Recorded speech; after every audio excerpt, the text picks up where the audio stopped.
Pero además, la familia es una institución básica en la reproductividad material, biológica de la sociedad. Es decir, para que haya una familia, la realidad, por más que le pese a muchos, es que es necesario que haya un hombre y una mujer.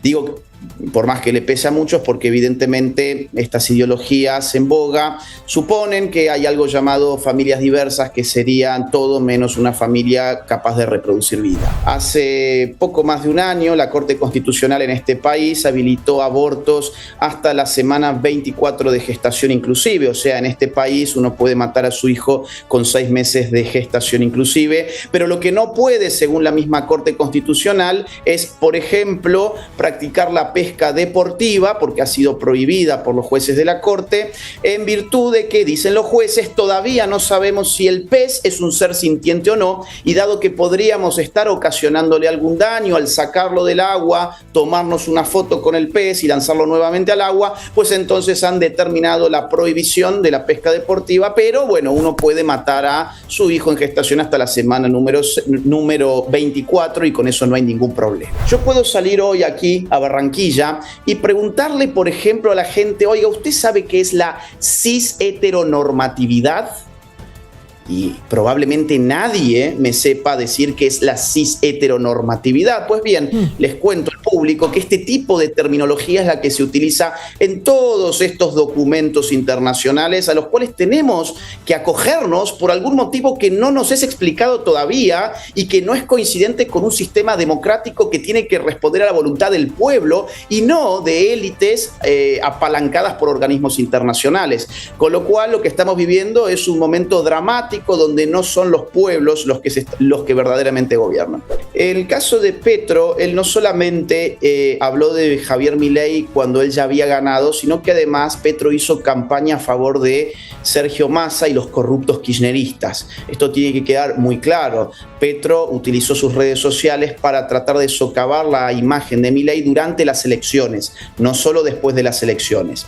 ¿Qué cosas dijo Petro sobre Milei? Dijo que era una especie de reencarnación de Pinochet, que era una especie de reencarnación de Videla, incluso lo comparó con el mismísimo Hitler.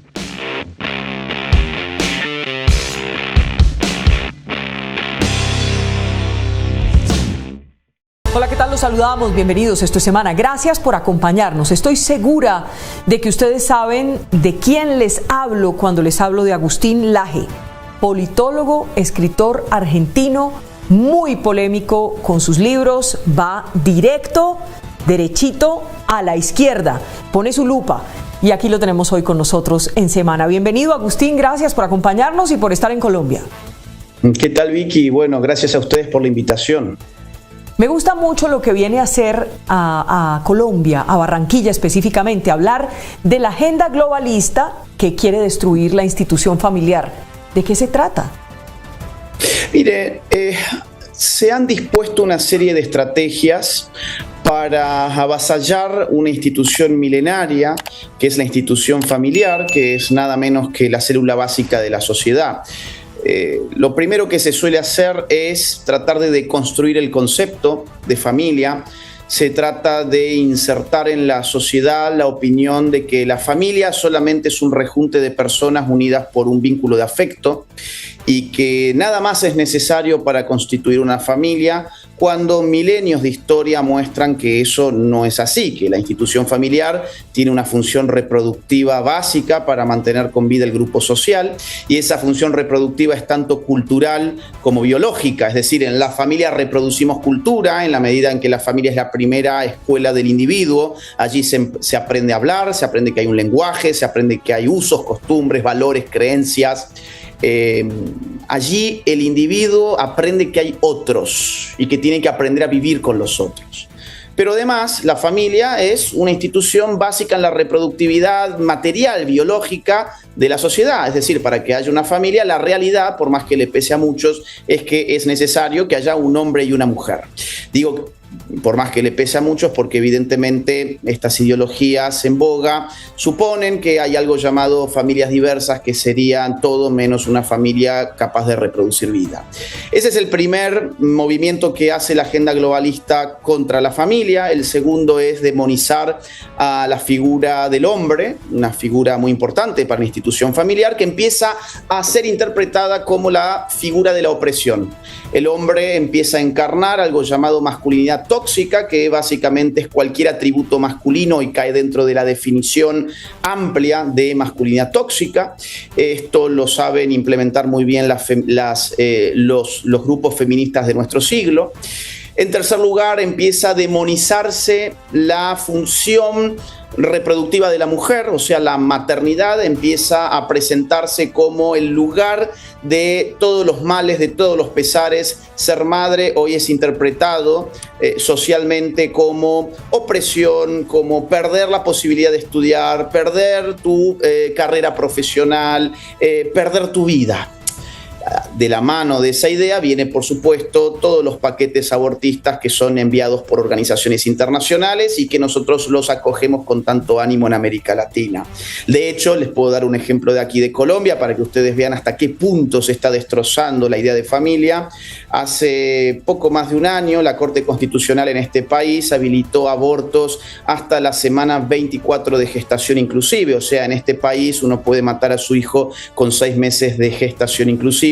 Pero lo que no puede, según la misma Corte Constitucional, es, por ejemplo, practicar la pesca deportiva, porque ha sido prohibida por los jueces de la Corte, en virtud de que, dicen los jueces, todavía no sabemos si el pez es un ser sintiente o no, y dado que podríamos estar ocasionándole algún daño al sacarlo del agua, tomarnos una foto con el pez y lanzarlo nuevamente al agua, pues entonces han determinado la prohibición de la pesca deportiva, pero bueno, uno puede matar a su hijo en gestación hasta la semana número 24 y con eso no hay ningún problema.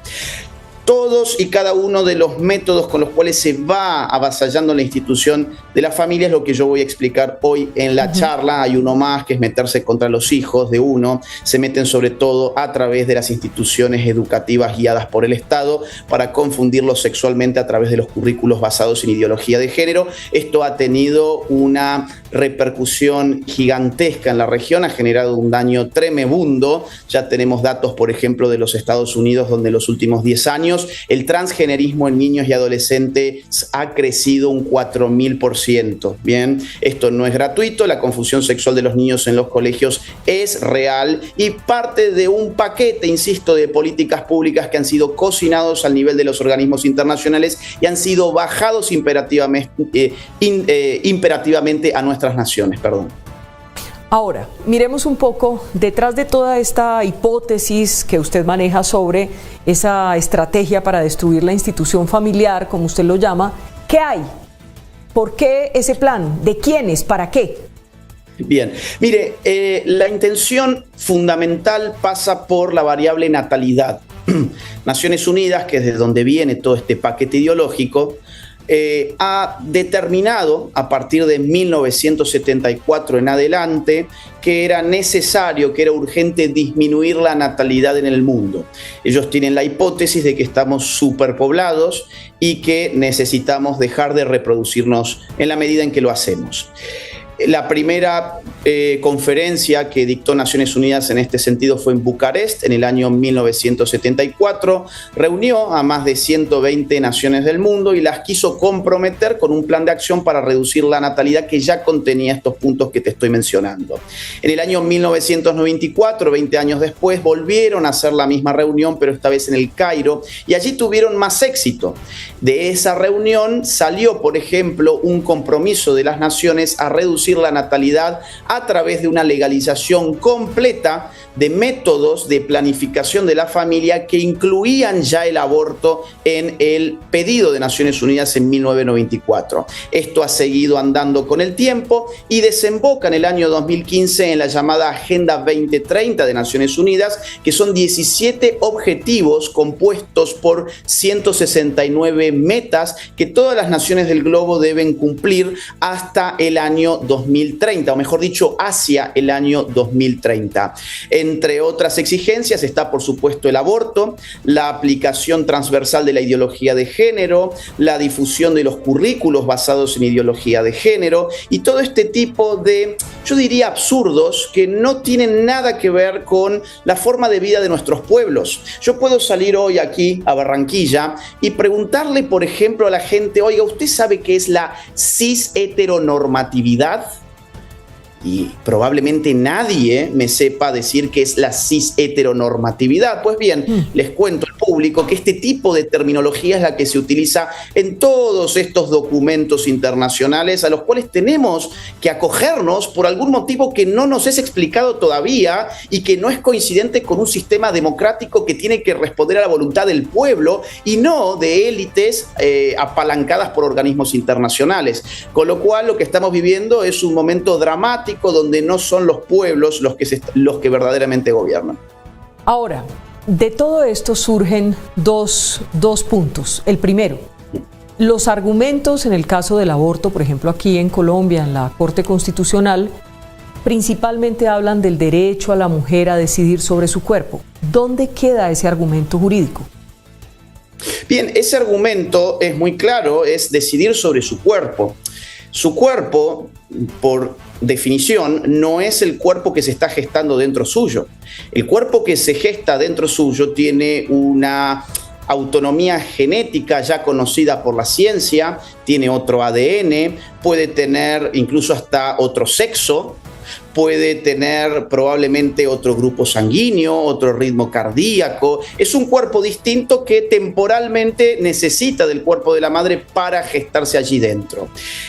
Disponer del cuerpo es otra cosa muy distinta. Es, por ejemplo, que la mujer pueda vestirse como quiera, que se puede cortar el pelo como quiere, que se lo puede teñir como quiere, que utilice los accesorios que ella quiere, que se desplace hacia donde ella quiere con seguridad. Eso es disponer del cuerpo. Ahora, yo nunca puedo decir que yo tengo derecho a disponer de mi cuerpo para dañar el cuerpo de otro ser humano y que lo que está allí en su vientre es otro ser humano. Eso también está confirmado por la ciencia desde hace mucho tiempo, ya no hay discusión sobre eso.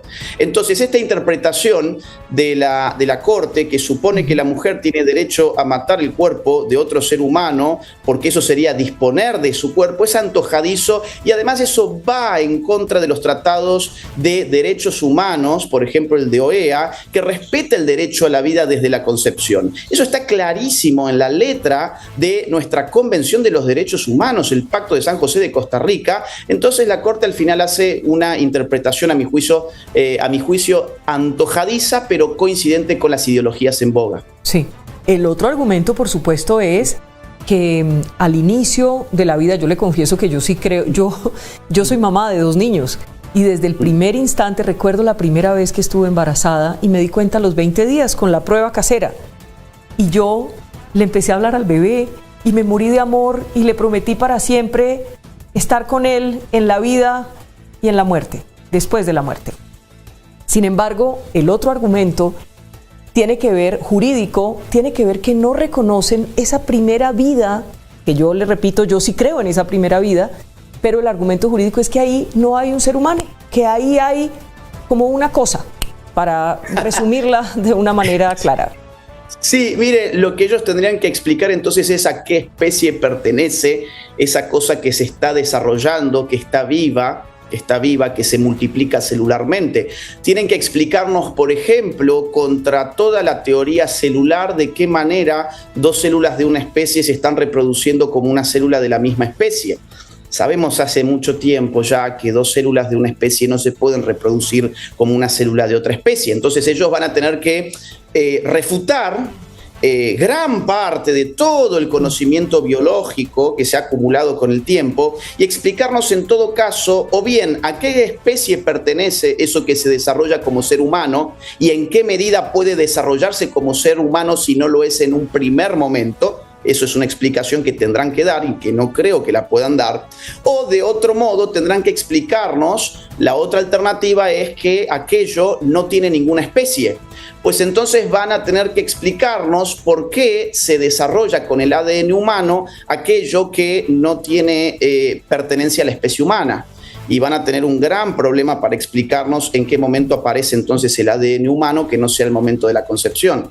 Evidentemente, estas opiniones no se coinciden con el conocimiento científico, sino con caprichos ideológicos que, sin embargo, son funcionales a agendas que lo que pretenden fundamentalmente es el control de la natalidad, y esto está muy claro, esto no es una teoría de la conspiración. Invito a todo el público a que revise los documentos de Naciones Unidas, fundamentalmente los de 1994 en adelante, para constatar de que lo que se está buscando es reducir la natalidad, y ya lo están logrando. Mire, a ver, vamos a poner el caso de España. España legalizó el aborto en 1986. Hoy en España nacen por año 400.000 españoles y se abortan 100.000. O sea, solamente con el aborto han podido reducir en un 25% la natalidad en un país que está destrozado demográficamente, donde tienen una tasa de natalidad de 1.1 hijos por mujer, que no le permite el recambio generacional. En muy pocas décadas ya no quedará prácticamente nada de España. Esa es la realidad que yo espero que no llegue a consolidarse en nuestras naciones en América Latina. Miremos ahora todo el tema de la familia como un concepto de familia. Cuando le escuchaba las dos primeras respuestas, Agustín, pensaba, ¿qué estarán pensando los que nos están viendo? Y dicen, esta posición va en contra de los derechos de las parejas no heterosexuales, por ejemplo. ¿Qué les dice a esas personas? Mire, no existe tal cosa como el derecho a tener una familia. Eso es un invento jurídico. Yo no puedo exigirle, vamos a decir, a otra persona a que quiera formar una familia conmigo porque yo tengo el derecho a que alguien quiera formar una familia conmigo. No nos olvidemos que atrás del concepto derecho aparece su espejo, que es la obligación. Allí donde hay un derecho hay otra parte que está obligada a algo. Decir que hay un derecho a que yo tenga una familia está muy bien, es muy lindo. Es muy bonito, muy simpático, lo aplaudimos, qué lindo. Pero si lo queremos realmente llevar a la práctica, eso significa que alguien, por más que no quiera, tiene la obligación o tiene que obligar a alguien a formar una familia. Eso en primer lugar. En segundo lugar, está muy bien que la familia, que un homosexual, una lesbiana, un transexual, etcétera, pues pueda formar su unión afectiva con otra persona. Bien, ahora iríamos en contra de la evidencia sociológica y de lo que ha significado la familia durante milenios, que no ha significado simplemente una unión afectiva. El afecto ciertamente es muy importante, pero en la medida en que la familia es una célula básica para nuestra sociedad, pues tiene que tener capacidad reproductiva. Yo puedo poner, y esto que voy a decir es duro, pero es que no hay mejor ejemplo, yo puedo poner a toda la comunidad LGBT en una isla desierta y ahí no va a haber más sociedad en un par de años. No la va a haber. Es decir, ¿por qué? Porque no había familias. Así de simple. ¿Había amor? Probablemente, no lo cuestiono, probablemente había mucho amor, probablemente había gente que se quería muchísimo, pero por el tipo de vínculo pues no había procreación, y la procreación ha estado unida a la familia desde siempre. Esto no es un invento ni de los religiosos, ni de los ultracatólicos, ni de los pastores, ni de los curas, ni de la ultraderecha. Esta es la evidencia antropológica de cualquier civilización, ni siquiera solamente la nuestra. Pero claro, hoy decir esto a mí en ciertos países, bueno, hasta me podrían generar algún problema con la ley. Es una locura. Entonces yo diría, miren, esto no se trata de cuestionar el amor, esto no se trata de cuestionar el afecto. Por supuesto que una persona, independientemente de su orientación sexual, puede amar a otra persona, eso yo no lo estoy juzgando. Lo único que estoy tratando de respetar es un concepto de familia que haga justicia a las funciones que tiene la familia en la sociedad, que entre otras cosas son reproductivas. Vámonos ya al término político, al campo de lo político, en torno a todo esto que hemos hablado en esta entrevista. Y es, ¿quiénes en materia política están detrás de todo esto? ¿Para qué? ¿Por qué? ¿Es la izquierda? Mire, la izquierda es la mejor, es el mejor socio de esta agenda.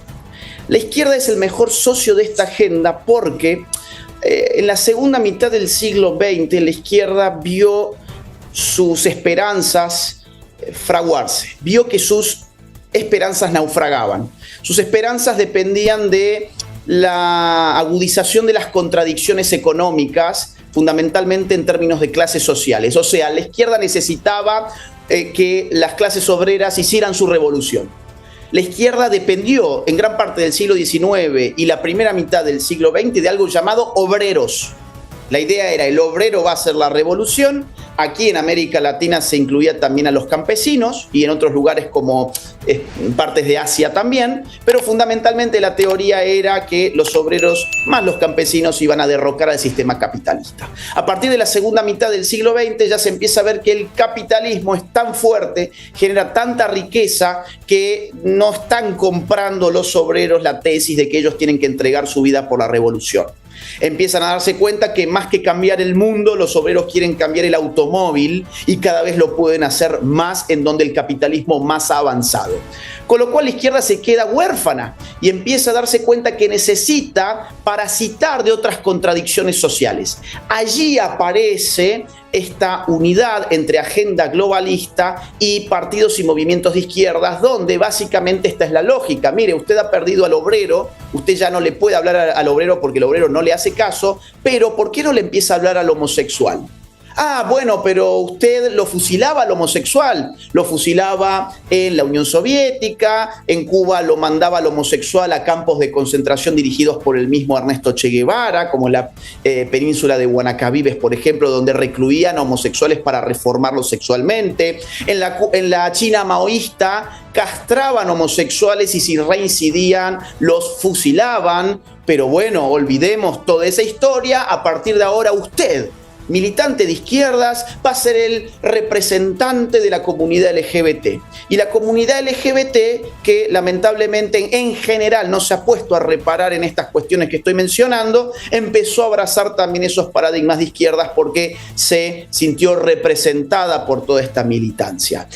Lo mismo cabe decir para el caso de la mujer. Es decir, en ningún país de izquierda jamás una mujer ha tenido un rango importante. Jamás hemos visto un rango importante en la Unión Soviética, jamás lo hemos visto en China, jamás lo hemos visto en Corea del Norte, jamás lo hemos visto en Venezuela, jamás lo hemos visto en Cuba. Pero ahora la izquierda es la principal defensora de los derechos de la mujer. ¿Por qué? Porque necesitaban recambiar su discurso político. Al no tener ya las clases obreras, tuvieron que empezar a hablar en términos de género, en términos de sexo, en términos de orientaciones e identidades sexuales. Entonces sí, por ahí hay, digamos, un matrimonio muy horrible a mi juicio entre agendas globalistas y políticos, movimientos y partidos de izquierdas. Usted también mencionó el tema de las escuelas, de la formación de los niños y las niñas en los colegios, y eso me parece que es crucial. ¿Qué hay de eso en todo lo que hemos conversado? Mire, hace ya bastante tiempo los organismos internacionales están pidiendo de una manera muy imperativa a nuestras naciones que incorporen algo llamado educación sexual integral, que es un término que se confeccionó en Naciones Unidas. No lo confeccionó ni el Congreso argentino, ni el colombiano, ni el chileno, ni el paraguayo, ni nadie de nuestras naciones, sino en Naciones Unidas se conformó este término, educación sexual integral. Se vendió a la gente que la educación sexual integral era educar al niño para evitar embarazos tempranos, para evitar peligros de ser agredidos sexualmente, para conocer el cuerpo humano y cosas de las cuales estamos todos de acuerdo, que está muy bien que se les enseñe, que es muy necesario y todos acordamos en eso. El problema fue que atrás de ese contenido realmente lo que metieron fue algo llamado ideología de género. Hasta el punto de que, le voy a poner casos de mi país que los conozco mucho mejor, se ha empezado en algunos jardines de infantes, chicos, niños de 5 años, a experimentar con ellos, sugiriéndoles, por ejemplo, que se vistan como mujeres a los niños y viceversa, para ver si en realidad son niñas encerradas en el cuerpo de niños. Se les empieza a estimular para que adopten conductas y roles tradicionalmente asignados al otro género para que puedan deconstruir algo llamado masculinidad tóxica. Entonces, este tipo de avasallamiento contra los niños y contra los jóvenes en las instituciones educativas es inaceptable porque existe el derecho humano. Desde la primera Carta de Derechos Humanos de Naciones Unidas existe el derecho humano de la familia a escoger la educación de sus hijos. Cuando el Estado obliga a todas las escuelas sin distinción a que adopten este tipo de ideologías para meterlas en la cabeza de los niños, se está violando los derechos humanos de los padres de familia porque no se les deja opción a escoger. Ustedes pueden pensar que todo esto es una exageración, ciertamente no lo es. Estamos empezando a ver datos de otros países que vienen haciendo esto de antes que nosotros, por ejemplo el caso de los Estados Unidos. En Estados Unidos acaba de surgir un dato que para mí es demencial. En los últimos 10 años, atención, en los últimos 10 años en Estados Unidos se multiplicó un 4000% la niñez y adolescencia transgénero. 4000% aumentado. Si esto fuera natural, entonces no tendría por qué presentar este comportamiento exponencial. Lo natural es siempre igual a sí mismo, por lo tanto, siempre más o menos nacen igual cantidad de hombres, igual cantidad de mujeres, las proporciones no varían en una década con esa alevosidad. En cambio, acá estamos viendo que en 10 años se aumenta 4000%, algo llamado niñez transgénero. Está generando todo esto una crisis tremenda en los más chicos y, por supuesto, en sus padres que no saben cómo lidiar con esto. Agustín, no puedo dejar que usted se me vaya. Sí, no voy a agotar todo el tema, porque entonces, ¿qué van a conversar allí en Barranquilla? Déjeme le cambio de una vez. Sí. Y quiero saber cómo va Milei, su presidente en Argentina.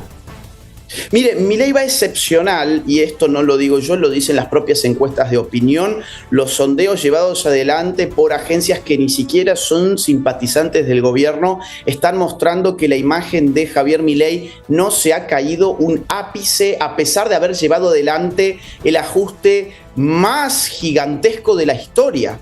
Milei ha ajustado una cantidad enorme de puntos de déficit fiscal, nos ha llevado al déficit cero, que era la base de su programa macroeconómico para detener la hiperinflación que ya había heredado en diciembre, y ya estamos viendo que la inflación está cayendo todos los meses. Se espera que para este mes pueda cerrar con solo un dígito de inflación.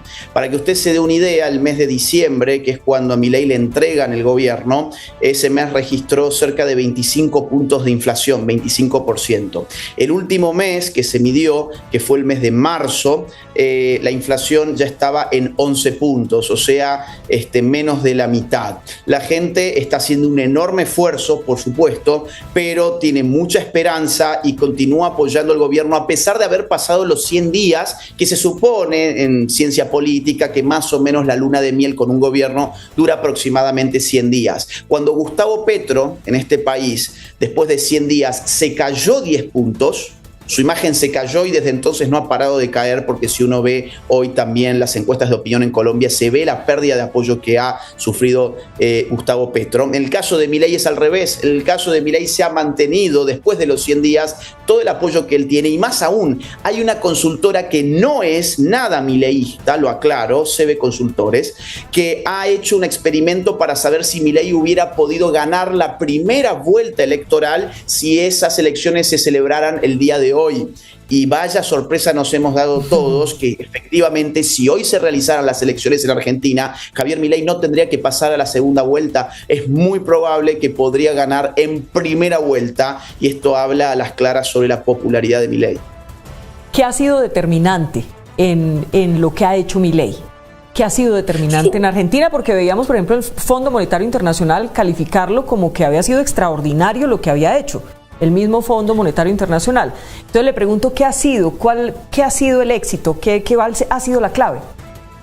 A ver, la clave macroeconómica es comprender que las naciones no pueden vivir gastando más de lo que les ingresa. Esto es algo de conocimiento tan común, tan evidente, tan lógico, que cualquier familia sabe que no puede vivir con más gastos de los ingresos que tiene. Bueno, en el caso de las familias que quieren vivir con más gastos que ingresos, pueden empezar a recurrir a créditos. Entonces la familia se va endeudando. La familia se endeuda, pero hay un momento en donde hay que pagar la deuda o te espera la cárcel. O sea que las familias, que los ciudadanos comunes y corrientes, tenemos a la fuerza que saber que hay algo llamado dinero, que es finito y que no podemos gastarlo más de lo que nos ingresa. En el caso del Estado, eso tiene un truco, tiene una magia, y es que el Estado también imprime el dinero. Entonces, en Argentina lo que se ha hecho es gastar más de lo que le ingresaba al Estado, cubriendo ese déficit, imprimiendo dinero espurio. Entonces le daban a la maquinita de imprimir dinero para poder saldar las cuentas al final del mes donde tenían números rojos. Esto, que no es lo mismo que tomar deuda, sin embargo, es perjudicar a la gente con inflación, porque al inyectar toda esa masa monetaria en la sociedad, lo que estás haciendo es reducirle el valor al dinero que tiene la gente, con lo cual los precios suben. Esa es la historia de la Argentina de los últimos 20 años. Entonces, ¿qué ha hecho Milei de determinante? Ha dicho algo tan del sentido común como, oigan, miren, a partir de hoy que yo soy el presidente, no se gasta más de lo que entra. Déficit cero. Y la promesa se ha cumplido. Por eso el riesgo país se ha venido a pique. Por eso la brecha cambiaria, que llegó a superar ampliamente el 100% en Argentina, se ha reducido prácticamente a cero. Por eso la confianza de los inversores empieza a mostrarse de manera pública en boca de inversores del tamaño de Elon Musk. Bien, entonces por eso, claro, las autoridades del FMI empiezan a decir, oigan, este señor que decían que estaba tan loco, en verdad tiene mucho más sentido común que los gobernantes que han tenido en las últimas décadas, porque está haciendo algo tan normal como gastar menos de lo que ingresa.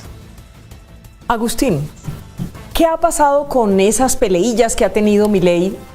Y centrémonos en Colombia, porque cuando uno mira históricamente y mira hacia atrás, la verdad es que Petro es el primero que se porta hostil con Milei el día que gana las elecciones, como no es común, porque todos los países, así se entiendan ideológicamente o no, en la región, le enviaron un saludo a Milei el día que ganó. El presidente Petro no. El presidente Petro dijo que era una noticia terrible y bueno, creo que recuerda el trino.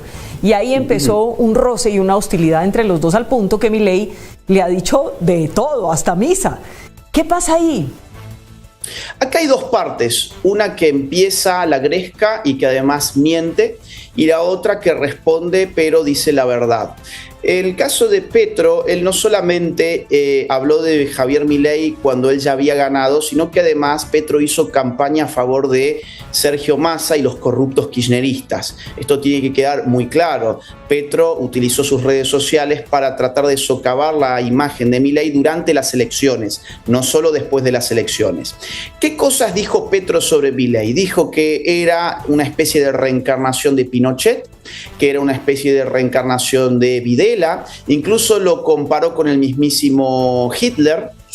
Todas estas cuestiones son un absurdo porque Javier Milei no es fascista, Javier Milei no es un dictador militar, Javier Milei no es un nacionalsocialista, Javier Milei es un libertario, que es exactamente lo contrario a ser un fascista. El fascista tiene, por definición, una confianza absoluta en el Estado y entiende que el Estado debe estar presente en todos los momentos de la vida de los individuos. El libertario cree que el Estado tiene que ser diminuto, tiene que ser lo más chiquitito posible para dejarle al individuo cada vez más márgenes de libertad. Entonces, en primer lugar, lo que dijo Petro es una burrada, propio de una persona que o es un burro o es poco honesto intelectualmente. En el caso de Milei, la respuesta que le da Javier Milei es que Petro fue un terrorista asesino.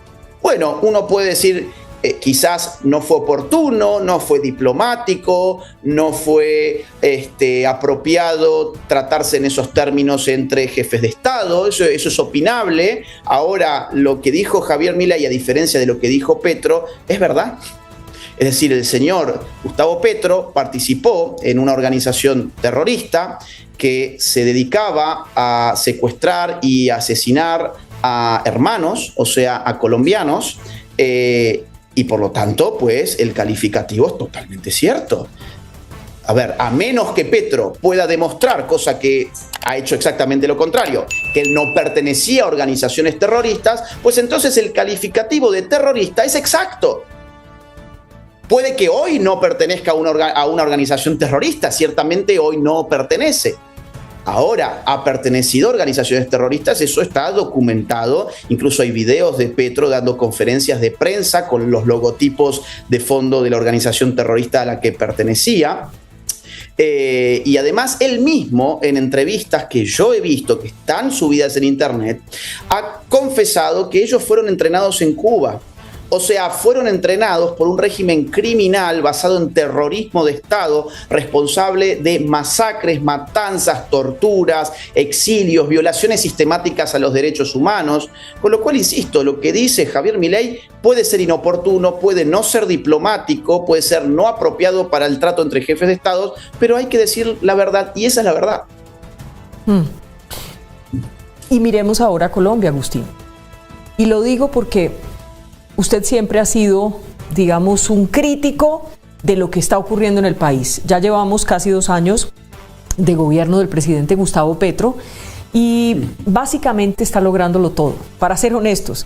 O sea, se está apropiando de la salud, se está apropiando de las pensiones, todo indica que en la mira están energía y servicios públicos, la educación privada y demás, pero no pasa nada. Y ha convocado, o ha dicho que convocará a una constituyente que se había comprometido en campaña a nunca convocar durante su gobierno. Petro se quiere quedar. Eso es lo que hacen todos los dictadorzuelos del socialismo del siglo XXI. Es bastante sencillo comprender cuál es la lógica de todo esto. Las izquierdas se dieron cuenta que la guerra de guerrillas, de la que recién hablábamos justamente, no tenía resultados beneficiosos en ningún lugar. La única excepción había sido Cuba, pero ellos pensaron que esa excepción iba a ser una regla para el continente, y esa excepción en realidad fue excepcional porque Estados Unidos intervino a favor de los guerrilleros. Esa es la realidad cubana. Entonces, cuando se dan cuenta que las armas no son realmente una opción para tomar el poder, porque una guerrilla no puede derrotar a un ejército profesional, no puede hacerlo, cambian la estrategia, y el primero en aplicarla es Hugo Chávez. Hugo Chávez accede democráticamente al poder, presentándose con ideas que después no va a respetar, con un programa que después no va a ser suyo, sino que una vez accedido al poder con el voto del pueblo, se va a dedicar a refundar el Estado. Y para refundar el Estado va a tener que cambiar la Constitución. Esto va a ser replicado por Evo Morales en Bolivia, va a ser replicado por Correa en Ecuador, va a querer ser replicado por el matrimonio Kirchner en Argentina, solo que ellos nunca tuvieron la fuerza suficiente dentro del poder legislativo para llevar adelante una reforma constitucional.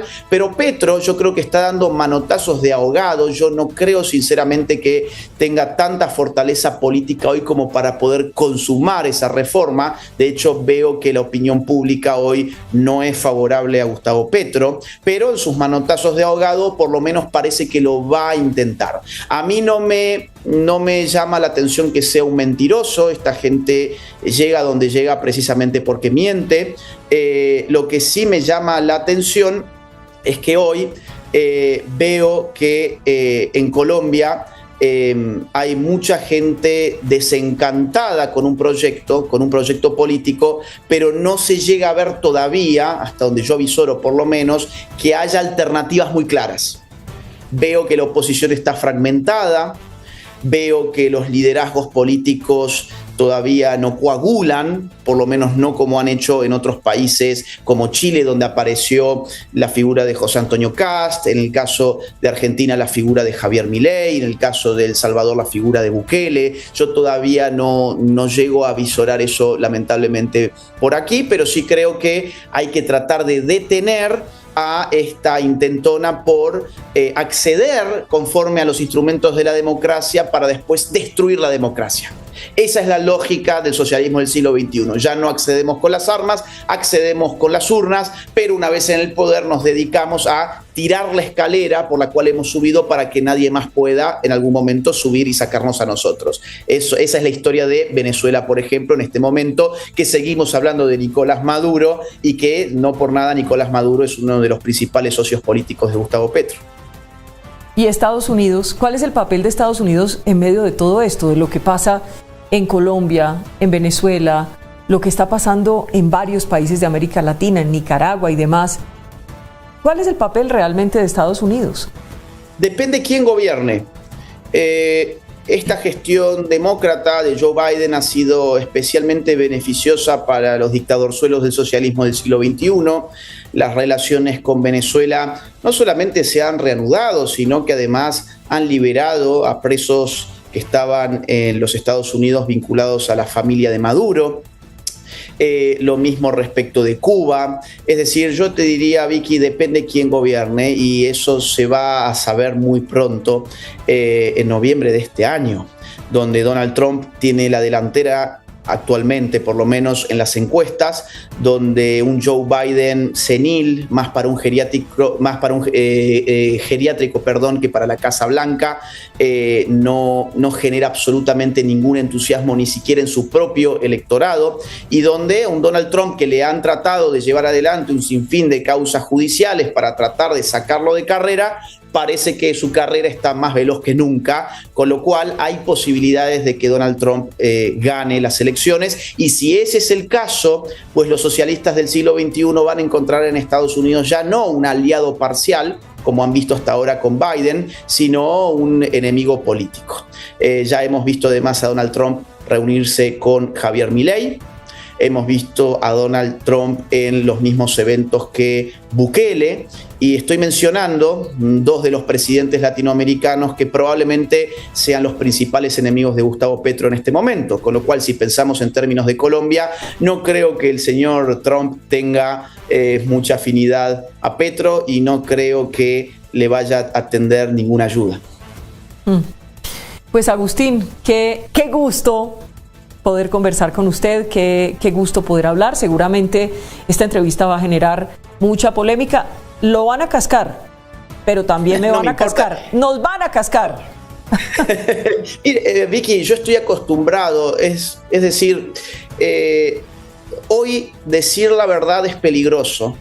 Hay una suerte de terrorismo ideológico en el cual la gente no se anima ni siquiera a decir que un hombre es un hombre y que una mujer es una mujer, con lo que todos están fingiendo. Todo el mundo está fingiendo, por ejemplo, que es totalmente justo que un hombre se meta a competir en deportes femeninos, que un hombre se le meta en el baño a una mujer porque dice que tiene una identidad de género distinta. Todo el mundo está tratando de disimular el hecho de que matar en el vientre materno a un ser humano que ya tiene 6 meses de gestación y que según la OMS incluso ya puede vivir fuera del útero materno es algo así como cortarse las uñas. Estamos todos disimulando constantemente por el terror ideológico que se ha instalado, que es el terror ideológico de las izquierdas manejadas por las agendas globalistas. Entonces, que a mí me casquen por decir estas cosas, para mí es un motivo de orgullo, para mí es una medalla que me pongo en el pecho, así que ojalá que eso ocurra. ¿Vio las marchas del domingo en Colombia? Bueno, he visto las del domingo y he visto la de los últimos tiempos, porque en Colombia últimamente hay marchas a cada rato, lo cual muestra que la ciudadanía está crispada, que sabe que las políticas de Petro son peligrosas, que sabe además que las promesas de Petro ni siquiera se han cumplido. Yo recuerdo aquella promesa de acabar con la violencia, y las masacres se han multiplicado en este país. Acabar con la violencia política, toda una serie de cosas que la gente lamentablemente votó, y que, cuidado, hay que respetar los 4 años de Petro. Yo también escucho a gente que dice, oye, ojalá que Petro dure menos. No, que dure lo que tiene que durar constitucionalmente y que después se vaya a su casa o a la cárcel, según sea el caso, claro, según sea lo que después se descubra que este señor hizo. Pero, insisto, este señor tiene que terminar, porque cuando la izquierda no termina sus gobiernos, entonces se convierten en víctimas. Entonces la gente dentro de un par de años nada más vuelve a confiar en ese tipo de gente y la vuelve a poner en el poder. Así que Petro termine sus 4 años y que pasemos la página hacia otro lugar, si es que el pueblo lo quiere en Colombia, por supuesto, y eso se sabrá en algún momento en las urnas, pero que Petro termine su gobierno, y eso sí, que no haga todo lo que quiere hacer, porque entonces se va a perpetuar en el poder, como pasó, insisto, en los otros países que abrazaron sus ideas.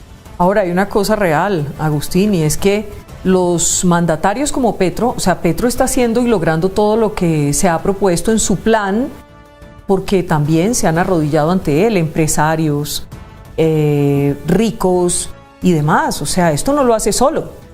Esos que en privado se persignan y dicen y tal, en público lo que hacen es arrodillarse y facilitarle todas las cosas, llegar a acuerdos para sufrir el menor daño posible y para de alguna manera sacar una tajada en medio de la hecatombe.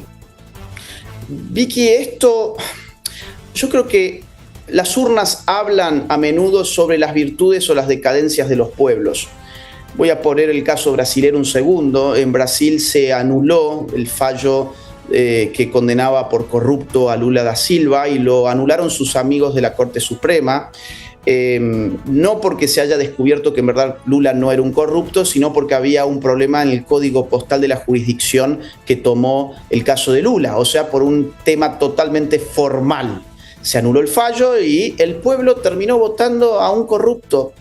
Y aquí el pueblo votó a una persona que se alzó en armas para matar a sus propios hermanos. Es decir, la decadencia moral no solamente existe en Argentina, que hemos escogido 2 décadas de socialismo del siglo XXI.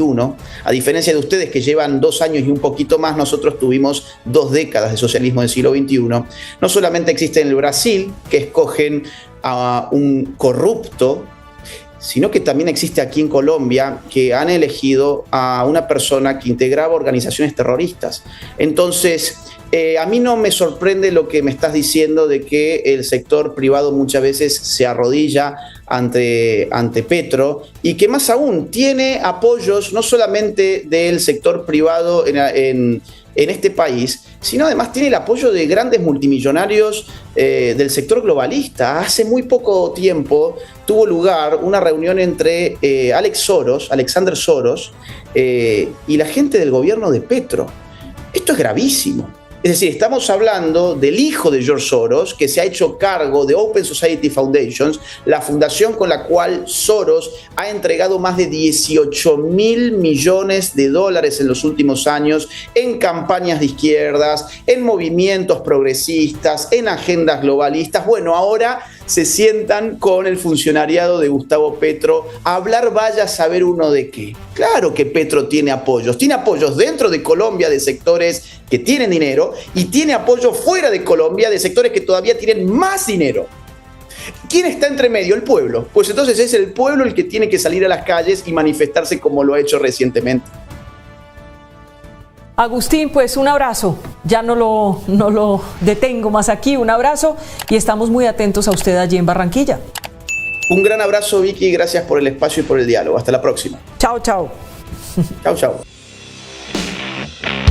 No quiero que cierres este video sin antes contarte que mi más reciente libro, titulado Generación Idiota, ya se encuentra disponible en las más importantes librerías de toda América y de España también.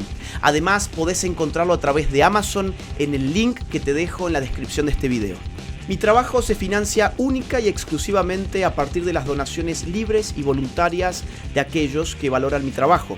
Si quisieras colaborar económicamente conmigo, te invito a hacerlo uniéndote en mi comunidad de Patreon, siguiendo el link que se encuentra en la descripción de este video, o bien uniéndote a la comunidad de YouTube haciendo clic en el botón Unirse.